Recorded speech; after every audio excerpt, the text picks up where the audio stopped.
The wedding should have been the start of a life, not the end of so many. Imagine a grand colonial hall lit by the soft glow of lanterns and candles, a space decorated for joy and celebration. Guests in finely pressed coats and gowns sipped wine, shared laughter, and whispered gossip about the union that was about to be sealed. At the center of this spectacle stood a bride, radiant in her white gown, layers of lace and silk draped over her frame, her veil catching the candlelight like a halo. She was supposed to be the picture of innocence, of virtue, of hope.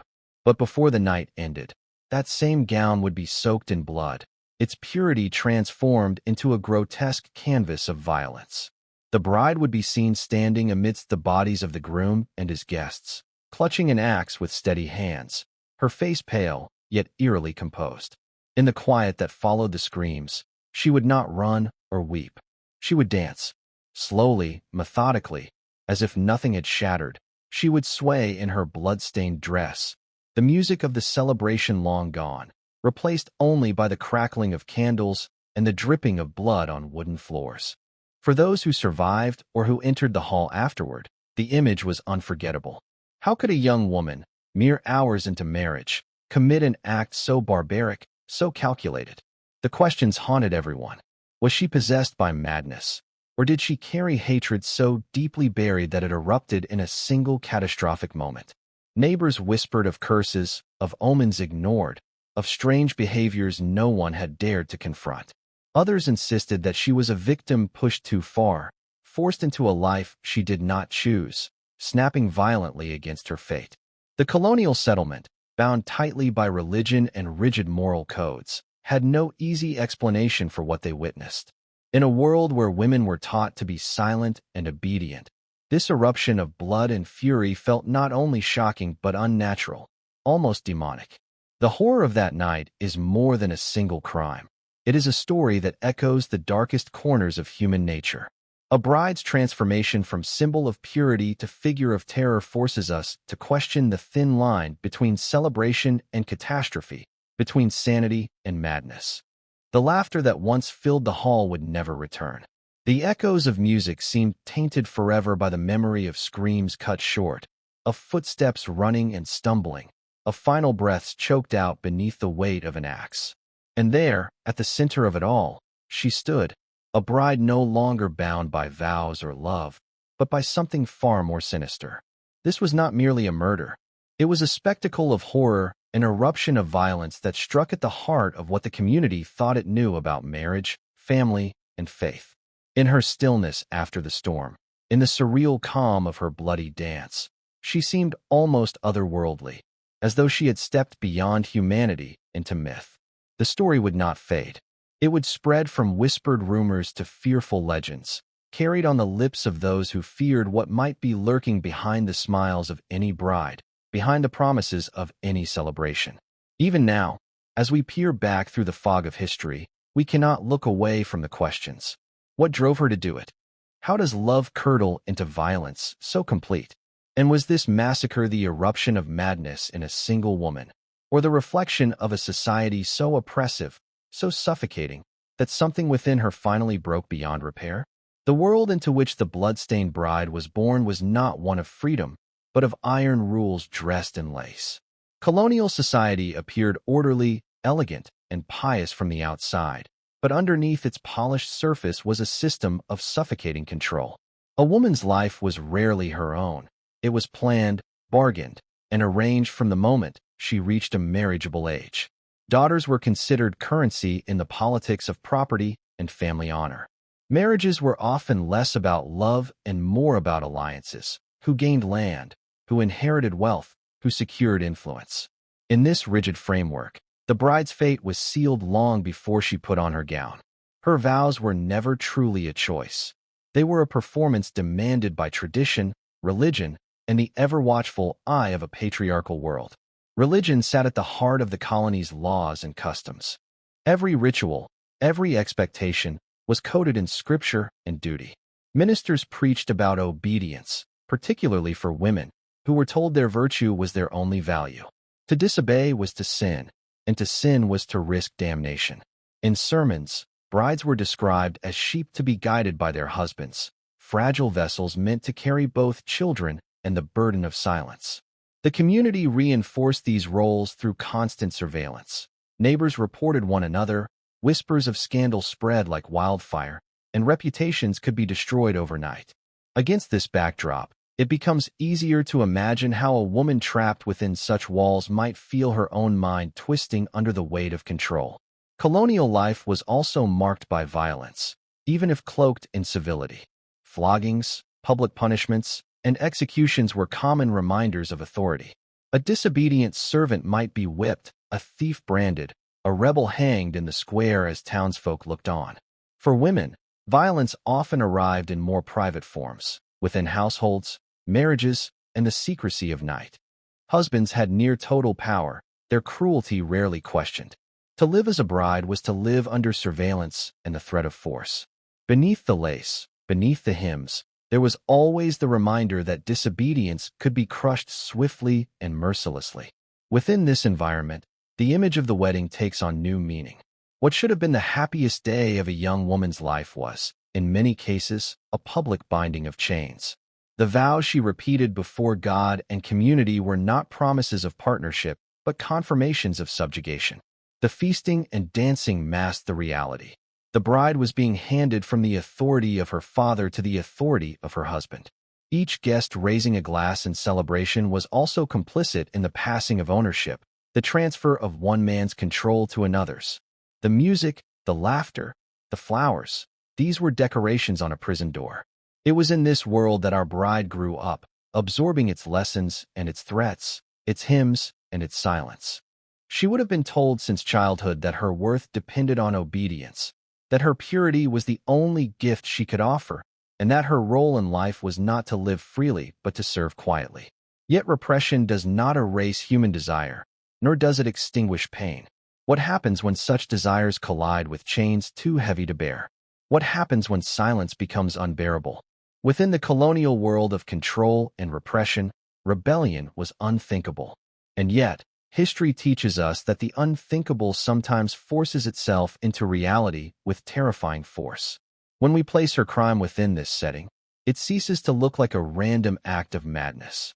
It begins to appear as the grotesque eruption of a society that had buried women alive in rules and rituals.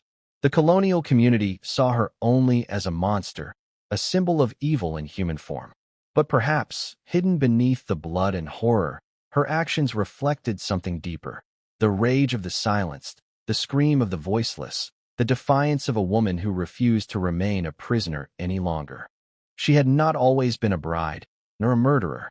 Long before the massacre, she was a girl shaped by the weight of her world, raised in a family that outwardly embraced virtue, but whispered of darkness behind closed doors. In the colony, children grew up quickly, their lives shaped by survival, faith, and rigid order. For a young girl, the rules were even harsher. Speak softly, lower your gaze, and never question authority. She learned these lessons early, taught to stitch lace, recite prayers, and move through the world with quiet obedience. Yet within her home, there were shadows. Stories passed down suggest that her childhood was marred by loss and cruelty, perhaps the death of her mother, perhaps a father whose discipline blurred into violence, perhaps secrets that never saw daylight. Such early scars often hide beneath the surface, but they leave traces, an intensity in the eyes, a silence that feels too heavy for a child. Neighbors would later recall oddities, though no one dared to speak of them too loudly until after the bloodshed. Some remembered the girl wandering at night, standing by the edge of the woods as if listening to voices carried in the wind. Others swore she spoke of dreams too dark for innocence, visions of fire, of blood, of weddings where the bride wore red instead of white. There were whispers that she seemed detached from her own laughter, as though performing joy rather than feeling it. Of course, in colonial times, such things were dismissed or hidden, for to question a child's mind was to invite scandal. Yet the hints were there, scattered like pieces of a puzzle ignored until it was too late. Her adolescence brought with it the pressures of courtship, though in truth, she had little choice in who pursued her. Suitors did not court her heart. They courted her dowry, her family connections, her value as property. Some accounts describe her as quiet, almost too quiet, while others insist she could erupt with flashes of anger, moments where her composure cracked to reveal something raw and unsettling. One tale tells of her killing a small animal in a fit of rage, only to cradle it afterward with trembling hands, weeping as if she could not comprehend what she had done. Such moments blurred the line between cruelty and confusion, leaving those around her uneasy, though few dared confront her father or family. As her wedding approached, signs of strain became more visible. She withdrew from gatherings, avoided conversation, and spent long hours in her room. Relatives noted her pale complexion, her refusal to eat, the faraway look in her eyes when the marriage was mentioned. Some thought it nothing more than nerves, the normal anxieties of a young bride stepping into an unknown future. Others suspected a deeper unrest, something that had been building for years beneath the surface. One servant, whose testimony was later ignored, claimed to have heard her speaking alone in her chamber, whispering promises of escape, of blood, of never being bound to a man she did not choose. The most haunting detail comes from the final days before the wedding. There were reports that she walked through the house late at night, touching objects as though saying goodbye. She was seen staring at the family's axe, the very tool later found in her hands, her fingers grazing its handle with a strange tenderness. When questioned, she smiled faintly and said nothing. To those who noticed, it was unnerving, but not alarming enough to stop the festivities. After all, a bride was expected to be nervous, even restless. No one imagined what such restlessness could become. Her past, layered with secrecy and silence, does not excuse the horror she unleashed, but it casts a shadow of inevitability. Trauma unspoken becomes a seed, buried deep until it grows into something twisted. A life of control, of voicelessness, of unacknowledged wounds may have created within her a reservoir of rage too vast to contain. By the time the wedding day arrived, she was no longer the obedient daughter, no longer the silent bride-to-be. She had become something else entirely, a woman standing on the brink of collapse, carrying with her all the shadows of her past. The morning of the wedding arrived with the kind of brightness that seemed to bless the day itself. The air was alive with preparation. Cooks worked furiously in the kitchens, filling the hall with the smell of roasted meat and sugared pastries, while musicians tuned their instruments to provide the rhythm of celebration. Guests began to arrive in carriages, dressed in their finest silks and coats, exchanging smiles, handshakes, and knowing nods. To them, this was a moment of unity, a spectacle of joy that would be remembered by the colony for years. The bride, hidden away in her chamber, was being adorned for her entrance. Her gown was a marvel of the times, white lace stitched carefully by hand, its purity meant to symbolize innocence and devotion.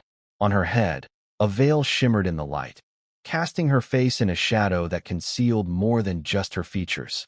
Attendants mistook her silence for nerves, her rigid stillness for the gravity of the moment. But deep within her, something else was stirring. The ceremony itself unfolded as expected.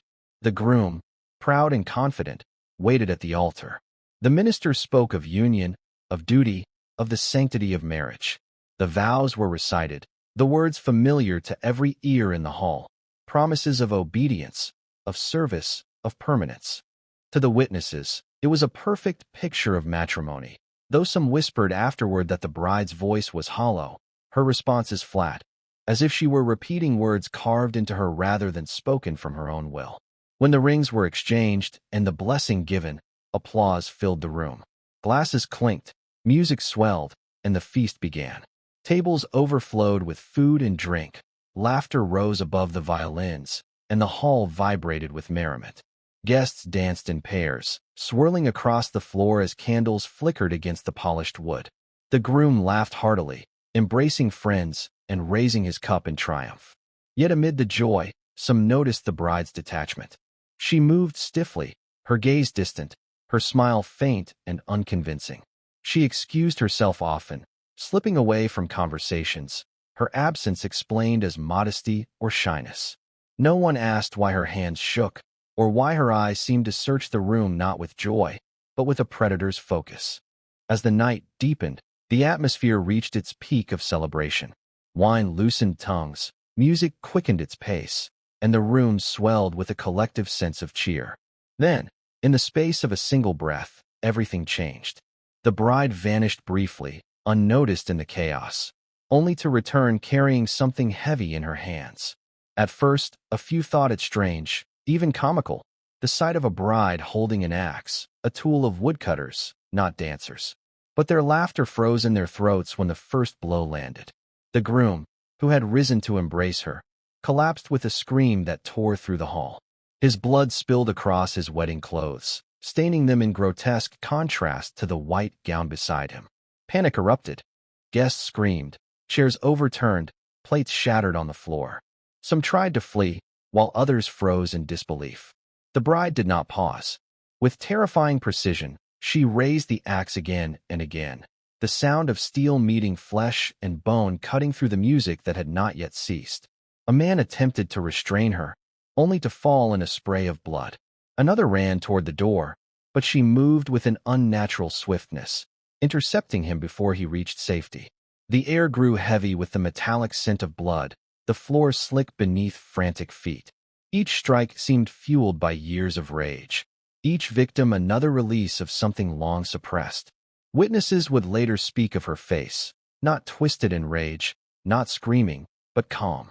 Her expression was one of eerie focus, as though she had prepared for this moment all her life. Her gown, once pristine, became soaked with crimson, the lace clinging to her skin as she swung without hesitation. The hall that had been alive with music now echoed with cries of terror and the dull thuds of the axe. Candles toppled, casting wild shadows against the walls, and in the chaos, the scene became something otherworldly, a nightmare unfolding in a place meant for joy. When at last the screaming quieted, when the last body fell, the hall was transformed into a chamber of death. Blood pooled across the floor, broken glass glittered like shards of ice, and the silence felt heavier than the noise that had come before. And there, in the center, stood the bride. She released the axe, only briefly, before lifting her gown and beginning to move. Slowly at first, then with deliberate grace, she began to dance. No music played, yet she swayed and turned, her blood-soaked veil trailing behind her like a ghost. To anyone who might have seen it, the sight was both mesmerizing and horrifying. A woman who had destroyed her world now spinning among the dead, her every movement mocking the very celebration she had turned into a massacre. It was in that moment that the legend of the blood-stained bride was born. The dance in her ruined gown etched itself into the memory of all who survived, a vision so ghastly that words could barely capture it. What had begun as a night of love and union ended as a tableau of madness and slaughter. No story in the colony would ever be told the same way again. From that night onward, every wedding carried with it the unspoken shadow of what had happened in that hall, the reminder that beneath the lace and vows, there can sometimes lie an unimaginable darkness waiting to break free. When the music ended and the dance of death was complete, the silence did not last long. Outside the hall, neighbors had already begun to gather, drawn by the screams and the chaos that had spilled into the night. When the doors were finally pushed open, those who entered were greeted by a sight so grotesque it would haunt their minds until their final days. The glow of candles revealed bodies strewn across the floor, the once proud groom lying in a pool of his own blood. Guests collapsed where they had fallen, overturned tables littered with food now soaked in crimson. And in the middle of it all, the bride stood motionless, her gown drenched, her veil clinging to her face, the axe resting against her hand as though it were part of her body. Some swore she still swayed gently, as if unwilling to let go of her private dance. Panic turned to hysteria. Women fainted at the sight, men shouted orders, children screamed and clung to their mothers. A few brave souls stepped forward, attempting to disarm her, but she did not resist. Instead, she placed the axe on the ground and lifted her hands, her expression disturbingly serene. The soldiers summoned from the garrison hesitated when they saw her calmness, unsure if they were dealing with a murderess or something unearthly. Shackles were placed on her wrists, and still she did not speak. She was led out of the blood-soaked hall while onlookers muttered prayers and made the sign of the cross, whispering that no human woman could have committed such evil. The trial that followed became the most infamous in the colony's memory. Courtrooms were usually reserved for thieves, debtors, and the occasional act of drunken violence. but never had they seen a case so brutal, so sensational. The hall was packed on the day proceedings began.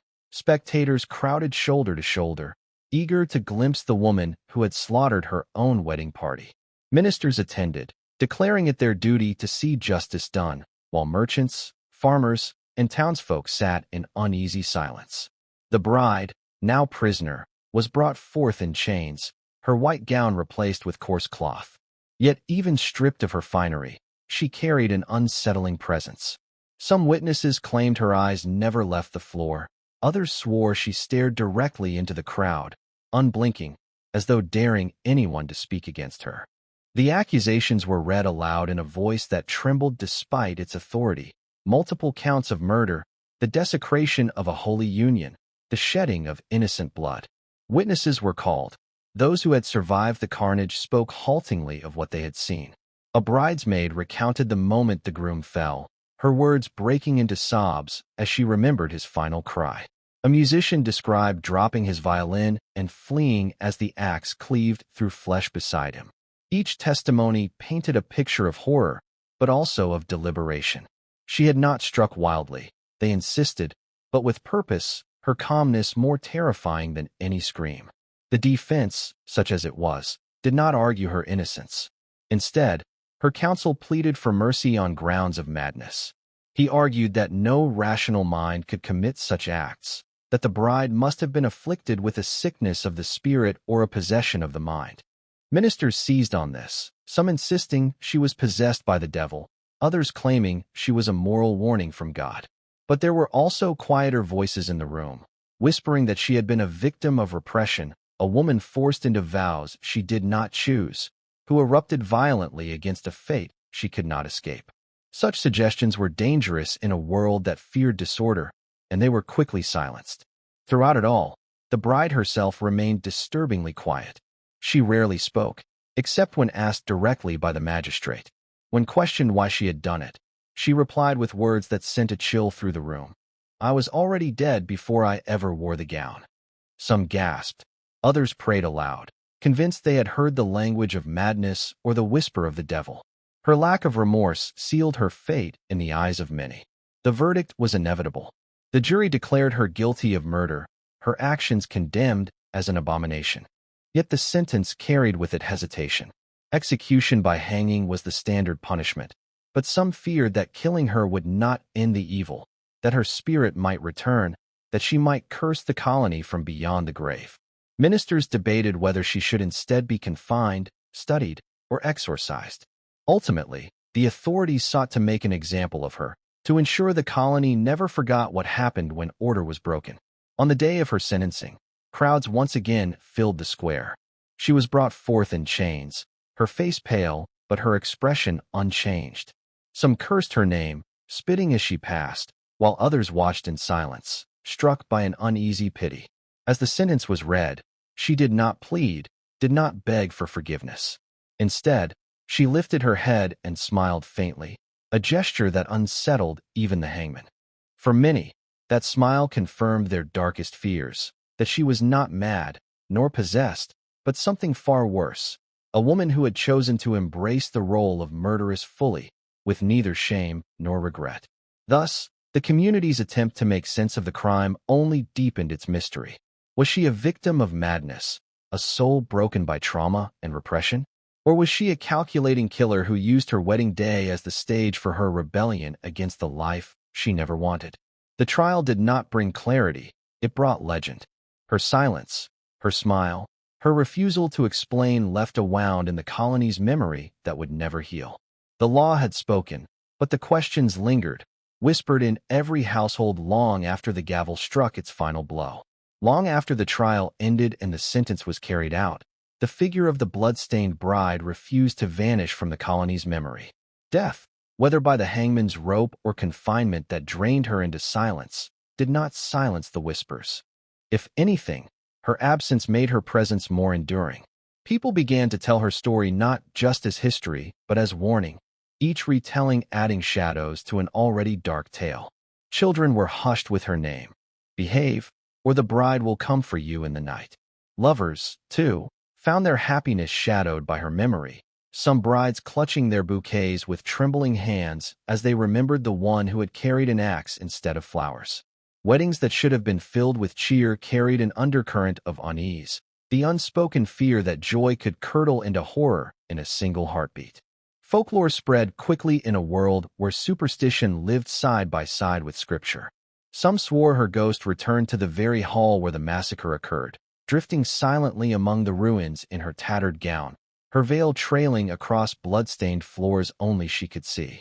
Others believed she appeared at midnight near churches, her pale figure waiting for grooms to leave their celebrations, ready to remind them of promises broken and vows forced.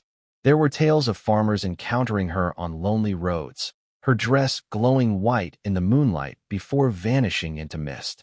Sailors carried her story to other ports, reshaping her into a spirit of betrayal and vengeance, a warning that no love sealed by coercion would end in peace. Ministers tried to control the narrative, using her as a sermon centerpiece. She became an example of sin unrestrained, a cautionary tale meant to terrify women into obedience and frighten men into greater vigilance. To some preachers, she was a vessel of Satan, a bride who turned a holy covenant into an act of blasphemy. Yet outside the pulpit, among whispers exchanged by servants and washerwomen, a different story took hold. For them, she was not merely evil but tragic, a woman who snapped beneath the unbearable weight of a world that stripped her of choice. In these retellings, she became a ghost not of malice but of sorrow, wandering because she had been bound by chains she never chose. Legends tend to grow as years pass, and so it was with hers. Details shifted depending on who told the story. In one version, she laughed as she swung the axe, her veil flying back like wings of a demon. In another, she wept with every strike, her tears mingling with the blood she spilled. Some claimed she cursed the colony with her final breath, vowing that every wedding thereafter would carry the possibility of ruin. Others said she whispered nothing at all, her silence more chilling than words could ever be. Over time, the line between truth and myth blurred completely, and the blood-stained bride became less a woman of flesh and blood than a phantom carried in the minds of the living. Even today, her story lingers in the margins of history. In archives, she appears as a brief record of crime and punishment, her humanity stripped away and reduced to ink on parchment. Yet in folklore, she is larger than life, a figure both feared and pitied, an embodiment of rage, repression, and the consequences of a society that demanded obedience without question. For every historian who calls her a murderer, there is a storyteller who wonders if she was also a victim. And for every account that condemns her, there is a lingering sense of fascination, a refusal to let her fade into silence. Her legacy is one of contradiction. She is remembered as both monster and martyr, both symbol of chaos and emblem of resistance. In the colony, mothers warned daughters to obey lest they meet her fate, yet some daughters secretly held on to her story as proof that even the most silent woman could make her voice heard, however terribly. Ghost, myth, cautionary tale, whatever name she bears, the blood-stained bride continues to dance in the imagination, her gown forever dripping with the memory of that night. History remembers the blood-stained bride as both a woman and a shadow, and in her story we find the uneasy truth about love, violence, and the human mind's breaking point. Marriage, so often painted as the height of joy, was in her world a contract of control, a ritual that bound rather than freed. Her gown, meant to symbolize purity, became soaked in blood. Her dance, meant to celebrate love, became a grotesque ballet of death. This inversion is what makes her story so haunting. What should have been the beginning became the end, and what should have been gentle became monstrous. Yet beneath the horror lies a deeper reflection, one that forces us to confront how fragile the line between obedience and rebellion truly is. Love and violence have always lived close together in human history. What begins as devotion can curdle into possession, and what masquerades as duty can conceal cruelty. In the colony, women were told to serve, to remain silent, to submit to authority in both church and home. For some, this life became a cage too tight to endure. When we look at the bride's massacre, we see not only a single crime, but the eruption of years of repression and silence. Was her violence born of madness, An illness unrecognized in her time? Or was it the inevitable rebellion of someone who had been stripped of choice for too long? These are questions her community could not answer, and even now, centuries later, they remain unsettled. Her crime also forces us to ask how societies deal with those who defy their roles. The trial condemned her swiftly, labeling her evil, possessed, or insane, anything but human. To acknowledge her humanity would have meant acknowledging that their system, their traditions, their unquestioned laws might have played a part in creating her rage. It was easier to call her a monster than to admit she was a mirror. Perhaps that is why her legend has endured, because she reflects not just her own darkness, but the darkness of those who judged her, those who ignored her cries, those who forced her into vows she did not want. And yet, even knowing the weight of her world, we cannot excuse what she did. The dead deserve remembrance, the groom and the guests whose lives ended in terror. Their laughter, their music, their futures were stolen in an instant, and no amount of repression justifies the brutality of their deaths. The horror of that night is undeniable, and it leaves us suspended between pity and revulsion. We are left with a paradox. She is both victim and villain, both wronged and wrongdoer. This tension is why her story grips us still. It does not allow easy answers.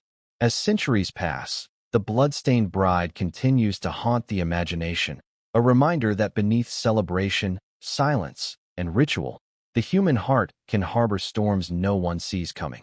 Her story warns us of the dangers of control without compassion, of obedience demanded without love, and of the violence that festers when voices are silenced. We may never know if she was consumed by madness or fueled by years of buried rage, but we do know this. She revealed the fragility of the human mind when crushed under impossible weight. So we return to the image that began it all, a bride in her gown, standing over the fallen, swaying gently as if the music still played. It is an image that refuses to fade, one that lingers because it touches something universal, the fear that joy can dissolve into horror, that love can transform into violence, that beneath even the most sacred rituals lies the potential for chaos. Her story is not simply the tale of a murderer. It is a dark reflection of humanity itself, and a reminder that sometimes the most terrifying monsters are not demons or ghosts, but ordinary people pushed far beyond their breaking point.